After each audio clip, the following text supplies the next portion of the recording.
Imagine un peu un homme qui dort dehors dans les rues de Paris et qui finit par gérer une entreprise agroalimentaire valorisée à des centaines de millions de francs CFA en Afrique. Ça, c'est l'histoire de Jean-Bertin Tchofo, l'homme qui a bâti sa fortune grâce à la discipline, le travail et surtout la foi.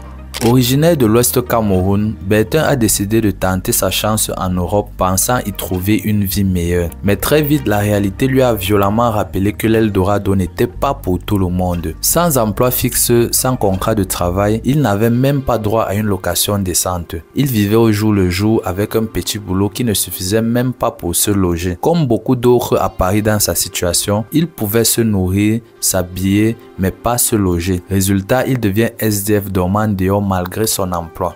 Ah, c'était très difficile. Je peux te dire, Philippe, j'ai fait 8 mois dans la rue. 8 mois dans la rue? Ouais.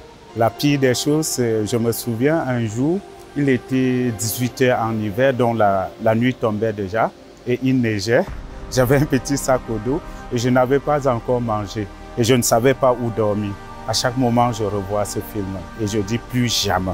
Ouais, plus jamais, parce que c'était une erreur monumentale de quitter le Cameroun en croyant que le bonheur est uniquement en Europe. Pendant plusieurs années, Bertin vit dans cette précarité jusqu'au jour où sa femme, restée au Cameroun, obtient enfin un visa. Mais celui-ci était pour une durée de 2 jours seulement. Malgré tout, celle-ci était excitée et l'appelle au téléphone en lui disant « Chérie, j'ai enfin mon visa, je viens te retrouver. » Mais il y avait un petit problème, un gros problème même. Bertin n'avait aucun endroit pour accueillir sa femme. Il vivait toujours dans la rue et ne savait pas quoi faire. Mais heureusement, comme Dieu connaît toujours bien faire ses choses, par miracle, le jour même de son appel, il réussit à trouver une sous-location dans une chambre minuscule, juste à temps. Mais quand le bailleur voit débarquer monsieur et madame Tchofo, il s'énerve. Il dit que lui, il a loué la maison à monsieur Tchofo, pas à monsieur et madame Tchofo, ce qui était vrai. Finalement, il accepte de les héberger pour 1 mois seulement, le temps de trouver un autre logement. Mais ce mois passe à une vitesse folle et sans solution, ils sont forcés de repartir dans la rue. Ce soir-là, sans nulle part où aller, ils se dirigent vers l'église. Après tout, vaut mieux prier que de vagabonder dans les rues avec valises, casseroles et effets personnels. À la fin de la messe, le pasteur les interpelle. « Mes enfants, pourquoi vous êtes encore là ?» Bertin lui raconte toute sa situation. Le pasteur, touché par cette fidélité malgré l'épreuve, leur offre une pièce à l'église pour passer la nuit. Le lendemain, grâce à un coup de pouce, il trouve une nouvelle location. Peu à peu, les choses changent. Bertin trouve plusieurs emplois, cumule les heures et enchaîne les efforts. À un moment, il occupe 3 boulots avec un revenu mensuel d'environ 3500 €, une belle somme, mais à quel prix? Pendant 17 ans, il vit ainsi, dans la fatigue, la pression, l'endurance extrême. J'ai travaillé à la poste en même temps, j'ai été superviseur dans la même période et j'ai été agent de sécurité à la gare du Nord et à la gare de l'Est pour mettre à côté afin de pouvoir monter ma propre boîte. Tu as cumulé 3 boulots? 3 boulots. Ça, pour pouvoir réaliser ton projet de devenir chef d'entreprise. À laisser derrière moi la pauvreté. Déterminé à laisser derrière toi la pauvreté. C'est waouh.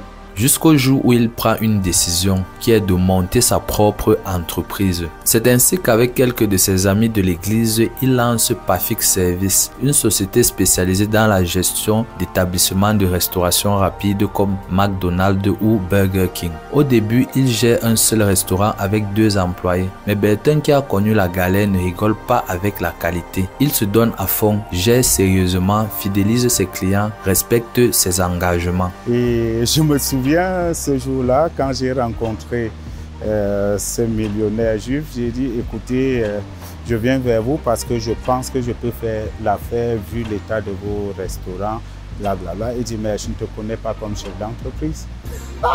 J'ai entendu parler de toi comme superviseur, chef d'équipe, agent de nettoyage, jamais comme chef d'entreprise.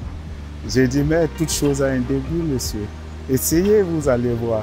Il a dit, ce n'est pas possible. 3 semaines après, il m'a appelé. Il dit, écoute, tu étais un très bon superviseur, chef d'équipe. J'ai travaillé avec toi. Voilà, je te confie un restaurant. Et ce restaurant devait employer juste 4 personnes. Dès que je sors de son bureau, 2 heures après, il m'appelle, il me dit, je me dis, oh, l'affaire est foirée. C'est pour me dire non. Que non, finalement, voilà. Il me dit, non, j'ai fait mes calculs en te confiant un seul restaurant. tu ne pourras pas entrer dans tes coûts. Allez, je te donne 2. Ce qui fait que tu auras 8 personnes ou 9 employés. Résultat, on lui confie 2, puis 5, puis 20 restaurants. Avec jusqu'à 1000 employés sous sa responsabilité, sa société vaut maintenant des millions d'euros. Et pourtant, Burton continue de travailler comme nettoyeur de nuit à la gare de l'Est, qui est son tout premier emploi. Dans son entreprise, certains plaisantent même de ça, que si tu veux voir le patron, son bureau est à la gare de l'Est. Exactement. Plus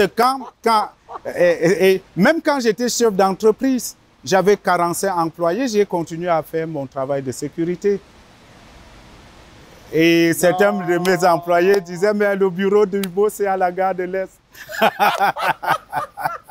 Un jour, il passe à la banque presque par hasard. Et là, ce fut le choc. Son compte courant affiche près de 500 000 euros. Il ne s'en rendait même pas compte. Pourquoi? Parce qu'il avait un comptable dans son entreprise qui gérait tout. Lui, il se versait le strict minimum et le reste était automatiquement épargné dans son compte en banque. En voyant une telle somme, il comprend qu'il est devenu officiellement riche. C'est comme ça qu'il démissionne alors de son poste de gardien de nuit et se consacre pleinement à son entreprise. Mais ce n'est pas fini, car même avec tout ça, Burton sentait qu'il pouvait encore faire quelque chose de grand. Il décide alors de revenir au Cameroun, son pays natal, et d'y investir. Après quelques échecs dans divers projets, il se rend compte que le seul secteur à potentiel illimité, c'est l'agriculture. Il se concentre alors sur un problème stratégique, la farine. En effet, au Cameroun, la majorité des pâtisseries sont faites avec de la farine de blé importée, chère et étrangère. Pourtant, on a du manioc et du maïs, mais aucune usine de transformation pour produire une vraie farine pâtissière locale. C'est ainsi que naît Pafik Sall, une entreprise spécialisée dans la transformation de manioc et de maïs en farine pour les pâtisseries comme les gâteaux, les beignets et le pain, etc. Il cultive en parallèle 3500 hectares de manioc et met en place une usine capable de produire 20 tonnes de farine par jour.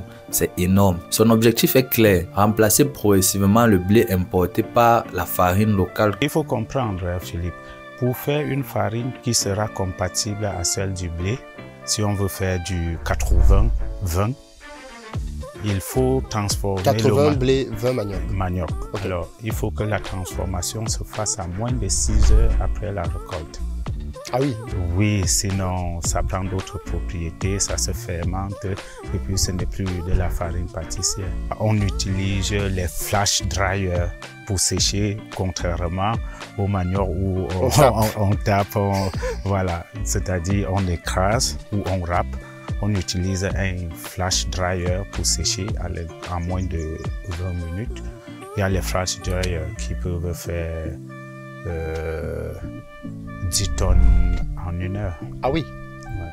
Et ça marche. Sa farine est tellement demandée que tout est déjà précommandé avant même d'être produit. Aujourd'hui, Pafik Sall est l'une des entreprises agricoles les plus puissantes du pays. Elle est valorisée à plusieurs centaines de millions et elle est aussi rentable que Pafik Services en France. Donc il a 2 sociétés basées dans 2 pays différents valorisées à plusieurs millions. Un en francs CFA et l'autre en euros. C'est incroyable. L'histoire de Jean Burton Tchofo, c'est l'histoire d'un homme qui a commencé dans la rue avec rien et qui a bâti 2 empires grâce à la rigueur, la foi et au travail acharné. C'est la preuve vivante que tout est possible. Peu importe d'où tu viens, tant que tu crois en toi et que tu t'accroches. Si tu aimais cette vidéo, n'oublie pas de liker, de t'abonner et surtout de partager pour inspirer d'autres personnes. Que retiens-tu de l'histoire de Jean Burton Tchofo? C'était Afanadarius de la chaîne Agribéa et on se retrouve très bientôt pour une autre histoire inspirante. Ciao! Envie de réussir dans l'agriculture? Découvrez notre formation pour débutants en 3 modules. Module 1, choisissez la culture idéale. Module 2, créer un business plan solide. Module 3, maîtriser la récolte et la distribution. Et en bonus, nous vous offrons 10 fiches techniques sur les cultures les plus rentables en Afrique. Alors ça vous tente? Cliquez sur le lien maintenant pour commencer votre aventure agricole.